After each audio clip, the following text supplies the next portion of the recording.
आज सरीची पाळी आली होती। तिला त्यातल्या वेदनेपेक्षा मागच्या पडवीत झोपावं लागेल याची चिंता असायची। तिने कितीही प्रयत्न केला तरी तिला ते लपवता येत नव्हतं। एकतर होणाऱ्या वेदनांनी ती मलूल होऊन जायची, शिवाय विटाळाची फडकी विहिरीमागच्या पत्र्याच्या खोलीतच वाळत टाकावी लागायची। अक्काबाईच्या नजरेत हे काही केल्या लपायचं नाही। अक्का पहाटेच बंब पेटवायच्या आणि त्यात घालायच्या गौऱ्या देखील याच खोलीत ठेवलेल्या असायच्या। अक्काचं सवळं पाळायचं सरीच्या जीवावर ये। अक्का पण तर बाई माणूस, पण कशी दया नाही त्यांना या बाबतीत कोणास ठाऊक। सरी दूर बसली की घरातली झाडलोट, सारवण, स्वयंपाक सारं अक्कांना करावं लागे। पण त्यात त्यांचं वय झालं, काम होत नाही तरी कसलीच सवलत नव्हती। सरी माहेरी या दिवसात वेगळी बसायची। आईचं सोहळं होतंच, पण तिकडे आजीची बरीच सवलत असायची। पण सासरी आल्यापासून हा जात जरा जास्त सतवायला लागला। दुखलं तरी कामं काही सुटत नव्हती। उंबऱ्याच्या आतलं अक्काबाई करत असल्या तरी बाहेरचं मात्र सगळं सरीलाच करावं लागायचं। गोठ्यातलं आवरणं, मागचं पुढचं अंगण झाडणं, सडा, विहिरीतनं पाणी काढून कपडे धुणं, भांडी घासणं, ठेवणीतली काही कामं अक्का आवर्जून काढायच्या तेव्हा। या सगळ्या गोष्टी सरीच करायची। पण भांड्याच्या पाटीवर तिनं ती दाराजवळ आणून ठेवली की पाणी टाकून आत घ्यायची। कपडे परत पिळून वाळत घालायचे। निवड टिपणं केलेल्या गोष्टी जरा गोमूत्र शिंपडून डब्यात भरायच्या। मात्र सरीला ताटात उंबऱ्याबाहेर वरून 2 पोळ्या टाकणं आणि वरूनच भाजी ओतणं। तिला रात्रीच पडवीत एकटीला झोपावं लागायचं। त्यात मागच्या अंगणात दिवा नाही, मागे ओसाड पडकावाडा याची सरिताला भीती वाटायची। अक्काबाई, सरी, काय ग चेहरा पडलाय तुझा? आल्या वाटतं वैरीणबाई। सरी तिला माहीत होतं लपवणं अशक्य, मग तिने लपवायचे प्रयत्नही सोडूनच दिले। बरं, आता थांब तिकडेच, मी बघते स्वयंपाकाचं। तू तेवढ्या 2 कांड्या लसूण सोलून दे। सरी, हो हो। सरीनं मागच्याच खोलीत लटकवलेले लसणाचे 2 कांडे तोडून मागच्या अंगणात सोलायला घेतले। तेवढ्यात कैलास आला। मागच्या अंगणात विहिरीजवळ हात पाय धुता धुता सरीकडे बघत होता। संध्याकाळचं अक्काबाईचं स्वयंपाकघरात पदर खोचून कामाला लागणं आणि सरीचं मागे चेहरा पाडून बसणं त्याला कळायचं ते कळलं। त्याच्याकडे बघत सरीनं काय आता हे स्वीकारावंच लागणार असं इशाऱ्यानेच सांगितलं। त्यानंही वैतागातच मान हलवली। तो जरा तोऱ्यातच आत गेला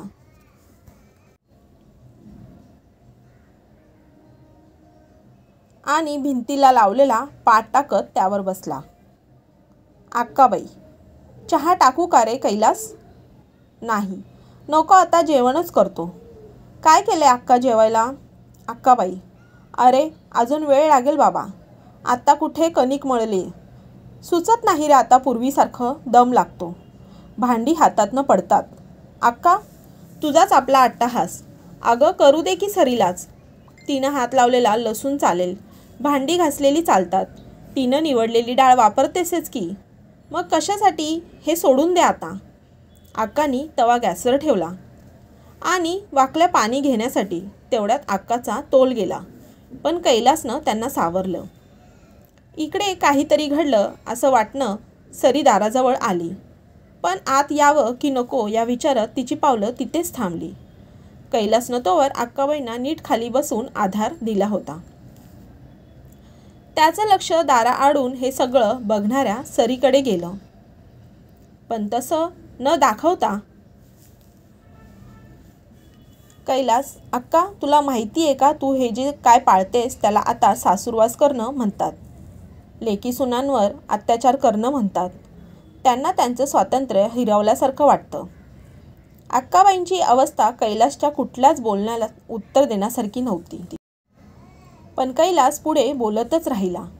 त्याला वाटलं कसं का होईना आता अक्काबाई हे स्वीकार करायला तयार झाली तर दर महिन्याचा सरीचा हा वनवास संपेल आणि अक्काबाईवर येणारा कामाचा ताणही। अक्काबाई आज चौकात कॉलेजातली मुलं मुली पथनाट्य करत होती। त्यात त्यांनी हे पाळीचं चक्र काय असतं, अपत्य होण्यात त्याचा काय भाग असतो, त्यात स्त्रीच्या शरीरातून बाहेर पडतं ते नेमकं काय असतं हे सगळे तक्ते आणि नाटकातून सांगितलं। अक्काबाईचा लेक असं काहीतरी आपल्याशी बोलतोय यावर अक्काबाईचा विश्वासच बसत नव्हता। तिकडे सरीला आपल्या नवऱ्याला एवढं कळतंय आणि तो आपली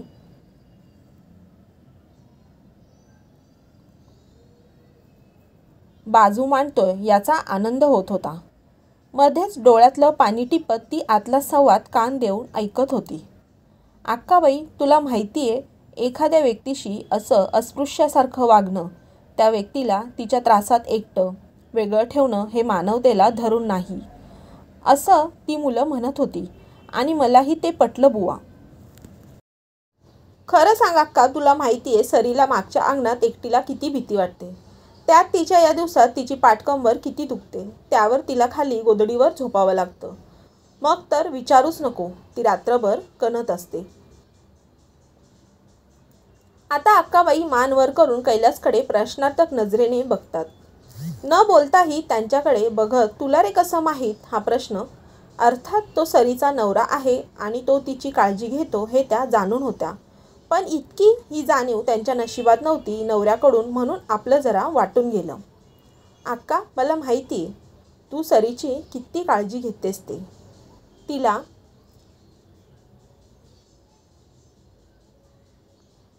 लेकीसारखंच वागवतेस. मामी गेल्यापासनं तिला कधी माहेरी जायची ओढ नाही.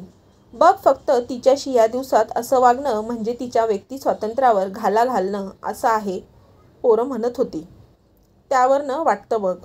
म्हणजे तू तिला त्या बंदीतूनही मुक्त करावं असंच मला वाटतं.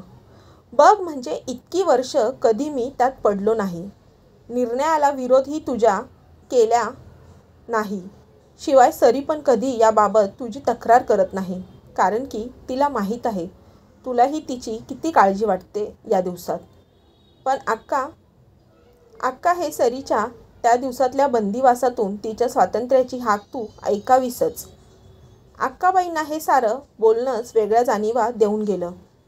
हळूच मानेनं हामीचा इशारा देत कैलासला सरीला आत बोलवायला सांगून अक्काबाई उठून उभ्या राहिल्या. सरी या चमत्कारावर अजूनही विश्वास नसल्यासारखी बाहेरच उभी होती. अक्काबाईंनी तिला हाताला धरून आत घेतलं आणि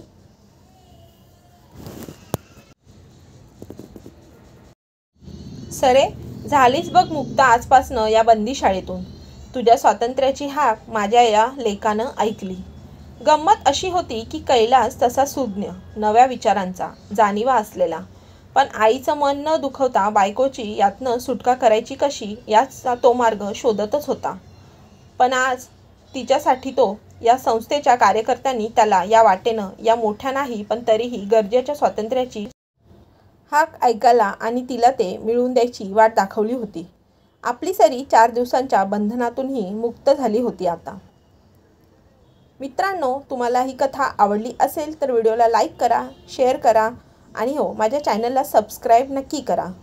व्हिडिओ पूर्ण पाहिल्याबद्दल धन्यवाद.